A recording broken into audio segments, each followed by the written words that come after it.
Coffee at 10:16 a.m. Fatigue at 4 p.m. At 4 p.m., your energy disappears without warming. Your eyes feel heavy. Your focus blurs. Your body wants to quit, even though the day isn't over. You blame the workload, the bad sleep, maybe age. But what if the crash started hours earlier at 10:16 a.m. with a cup of coffee you thought was helping you? Most people believe coffee gives energy.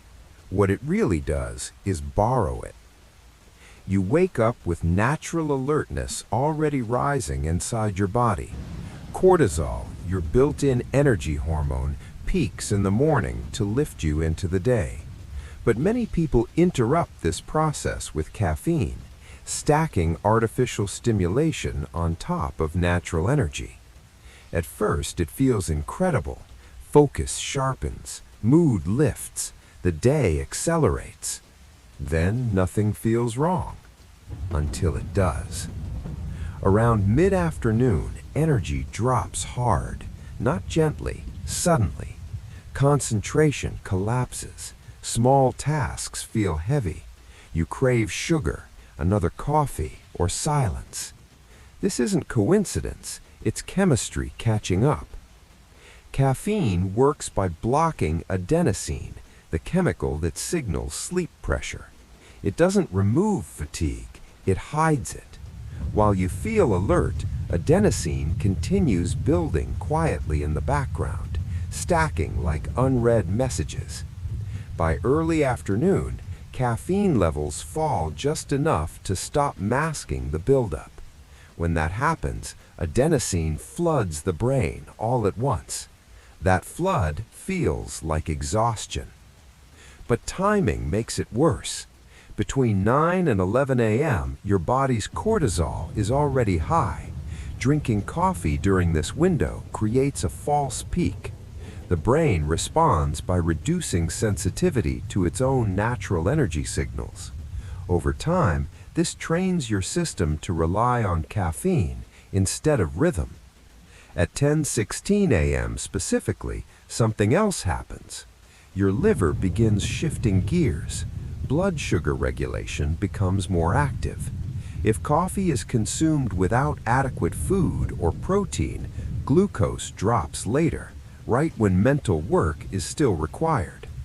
The result is the classic 4 p.m. crash. Low blood sugar, high adenosine, falling cortisol. You don't feel sleepy because you need rest. You feel sleepy because your systems are out of sync. There was a project manager named Alex who hit the wall every afternoon. Meetings after 3 p.m. felt unbearable. He doubled his coffee intake, then wondered why sleep became harder and mornings felt heavier. A wearable device showed the pattern clearly. His cortisol spiked early, crashed late, and never fully recovered by evening.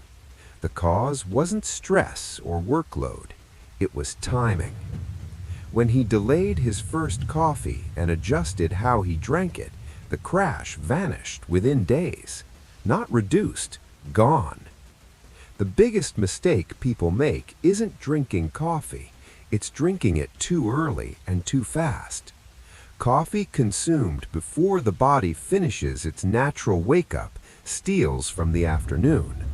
Coffee consumed alone spikes energy, but abandons blood sugar. Coffee used to push through trains the brain to expect artificial lift instead of steady output. There is a better way.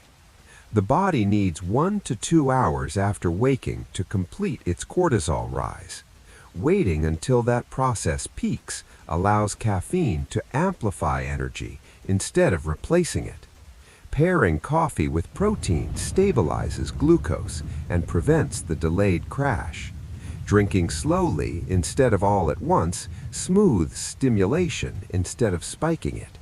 And most importantly, stopping caffeine early enough allows adenosine to clear before night, restoring deep sleep that protects tomorrow's energy. When coffee is timed correctly, It doesn't cause fatigue, it prevents it.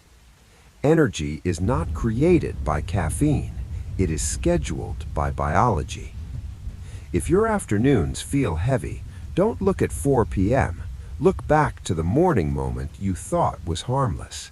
That cup didn't fail you, it arrived at the wrong time. Tomorrow, I'll explain why the most common energy drink replacement is actually worse for fatigue than coffee, and why it quietly destroys deep sleep.